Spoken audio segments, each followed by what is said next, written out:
ৰাইজৰ দলৰ সৈতে কংগ্ৰেছৰ মিত্ৰতা ভংগৰ ইংগিত গৌৰৱ গগৈৰ অখিল গগৈৰ সমালোচনাৰ প্ৰত্যুত্তৰ প্ৰদেশ কংগ্ৰেছৰ সভাপতিৰ অখিল গগৈৰ কথাই সন্দেহজনক স্থিতি স্পষ্ট কৰিছে তেওঁলোকে একপক্ষীয় হৈ কথাবোৰ কৈ আছে অখিল গগৈ ৰাতি মুখ্যমন্ত্ৰীৰ লগত কথা পাতে ৰাইজৰ দলে নিজৰ কথাৰে বিৰোধী ঐক্যৰ পৰা ওলাই যোৱাৰ পৰিকল্পনা কৰি আছে বিৰোধী দলৰ মাজত যি প্ৰতিক্ৰিয়া হ'ব লাগে অখিল গগৈ তাৰ বিপৰীত কেৱল আমাৰ কথাই নহয় সকলো দলৰ সভাপতিৰ কথা কৈ আছে অসমত দুজন ৰাজনৈতিক নেতা আছে হিমন্ত বিশ্ব শৰ্মাই যেনেদৰে আউপুকীয়াকৈ কথাবোৰ কয় অখিল গগৈও তেনেদৰে কথা কয় বুলি মন্তব্য কৰিলে গৌৰৱ গগৈ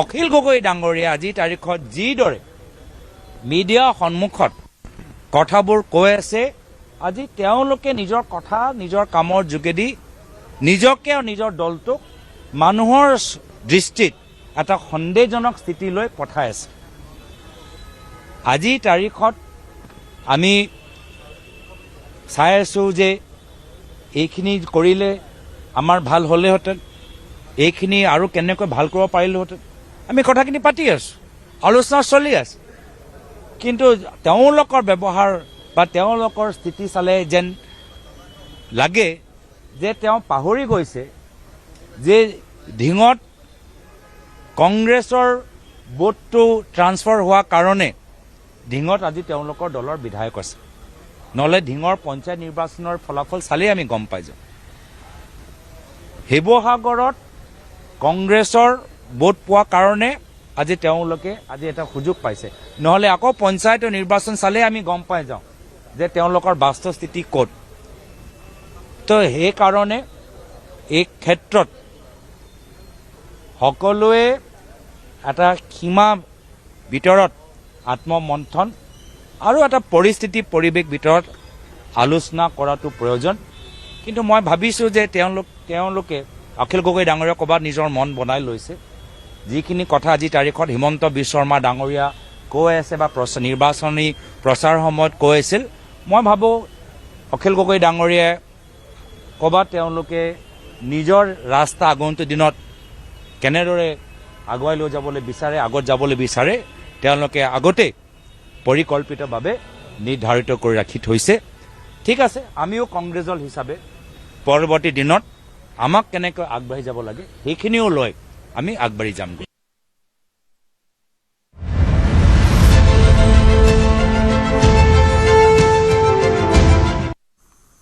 ইতিহাস ৰচি আজি প্ৰথমবাৰলৈ পশ্চিমবংগত শপত ল'লে বিজেপি চৰকাৰে মুখ্যমন্ত্ৰীৰূপে শপত ল'লে শুভেন্দু অধিকাৰীয়ে শপত বাক্য পাঠ কৰালে ৰাজ্যপাল আৰ.এন. ৰবিয়ে কেন্দ্ৰীয় গৃহমন্ত্ৰী অমিত শ্বাহৰ উপস্থিতিত অনুষ্ঠিত বৈঠকত শুভেন্দু অধিকাৰীক নিৰ্বাচিত কৰা হয় বিধায়িনী দলৰ নেতা কলকাতাৰ ব্ৰিগেড পেৰেড গ্ৰাউণ্ডত প্ৰধানমন্ত্ৰী নৰেন্দ্ৰ মোদীৰ উপস্থিতিত মুখ্যমন্ত্ৰীৰূপে শপত লয় শুভেন্দু অধিকাৰীয়ে শপত গ্ৰহণ অনুষ্ঠানত উপস্থিত থাকিয়ে কেন্দ্ৰীয় গৃহমন্ত্ৰী অমিত শ্বাহকে ধৰি কেইবাগৰাকীও কেন্দ্ৰীয় মন্ত্ৰী তথা বিজেপিৰ শীৰ্ষ নেতৃত্বৰ লগতে বিজেপি শাসিত ৰাজ্যৰ মুখ্যমন্ত্ৰী শুভেন্দু অধিকাৰী সহ 5গৰাকী বিজেপি নেতাই কেবিনেট মন্ত্ৰী হিচাপে লয় শপত পাঠ কেবিনেট মন্ত্ৰী হিচাপে শপত ল'লে অগ্নিমিত্ৰা পাল অশোক কীৰ্তনীয়া ক্ষুদিৰাম টুডু আৰু নিশীথ প্ৰামাণিকে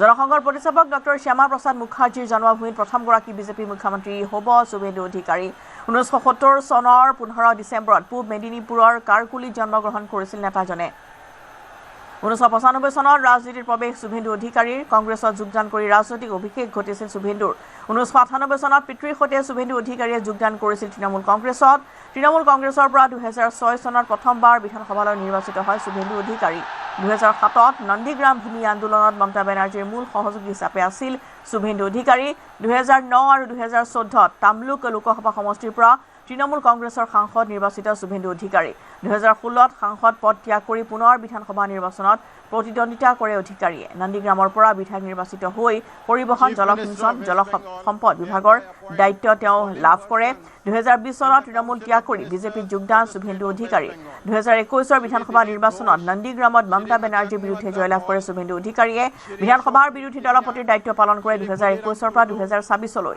2026ৰ বিধানসভা নিৰ্বাচনত ভৱানীপুৰত মমতা বেনাৰ্জীৰ বিৰুদ্ধে পুনৰ জয়লাভ কৰে শুভেন্দু অধিকাৰীয়ে ভৱানীপুৰৰ লগতে নন্দীগ্ৰামৰ পৰা বিধানসভালৈ নিৰ্বাচিত হয় শুভেন্দু অধিকাৰী বংগত বিজেপি শক্তিশালী কৰাত অনন্য ভূমিকা লোৱা শুভেন্দু অধিকাৰীক মুখ্যমন্ত্ৰীৰ দায়িত্ব প্ৰদানেৰে পুৰস্কৃত ৰাষ্ট্ৰীয় নেতৃত্বৰ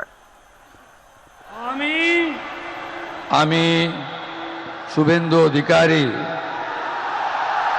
ঈশ্বরের নামে শপথ করিতেছি যে বিধি দ্বারা স্থাপিত ভারতের সংবিধানের প্রতি আমি অকৃত্রিম নিষ্ঠা ও আনুগত্য পোষণ করিব। আমি ভারতের সার্বভৌমত্ব ও অখণ্ডতা রক্ষা করিব। পশ্চিমবঙ্গ রাজ্যের মুখ্যমন্ত্রী রূপে আমার কর্তব্যসমূহ নিষ্ঠাপূর্বক এবং বিবেকসম্মতভাবে নির্বাহ করিব এবং ভয় বা পক্ষপাত, প্রীতি বা বিদ্বেষ রহিত হইয়া সকল শ্রেণীর জনগণের প্রতি সংবিধান ও বিধি অনুসারে ন্যায় আচরণ করিব। আমি ঈশ্বরের নামে শপথ করিতেছি যে বিধি দ্বারা স্থাপিত ভারতের সংবিধানের প্রতি আমি অকৃত্রিম নিষ্ঠা ও আনুগত্য পোষণ করিব। আমি শ্রীমতী অগ্নিমিত্রা পাল ঈশ্বরের নামে শপথ করিতেছি। অশোক কীর্তনিয়া ঈশ্বরের নামে শপথ করিতেছি যে ᱤᱧ ᱪᱟᱸᱫᱳ ᱵᱚᱸᱜᱟ ᱧᱩᱛᱩᱢ ᱛᱮ ᱠᱤᱨᱤᱭᱟᱹᱧ ᱦᱟᱛᱟᱣᱤᱫᱟᱹᱧ আমি নিশীথ প্রামাণিক ঈশ্বরের নামে শপথ করিতেছি যে বিধি দ্বারা স্থাপিত ভারতের সংবিধানের প্রতি আমি অকৃত্রিম নিষ্ঠা ও অনুগত্য পোষণ করিব। আনন্দ করবো না? ভেবেছিলেন একদিন হবেন?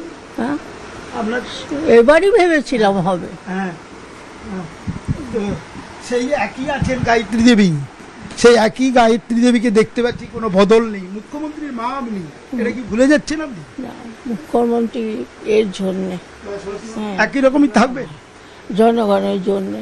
আমি তো আছি, মা তো ঘরে আছি।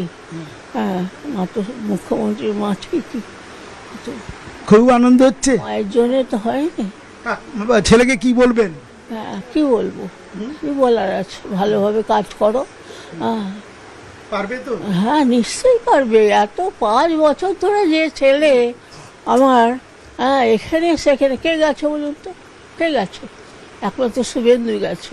ভাল লাগছে তো? হ্যাঁ, নিশ্চয়ই ভালো লাগছে।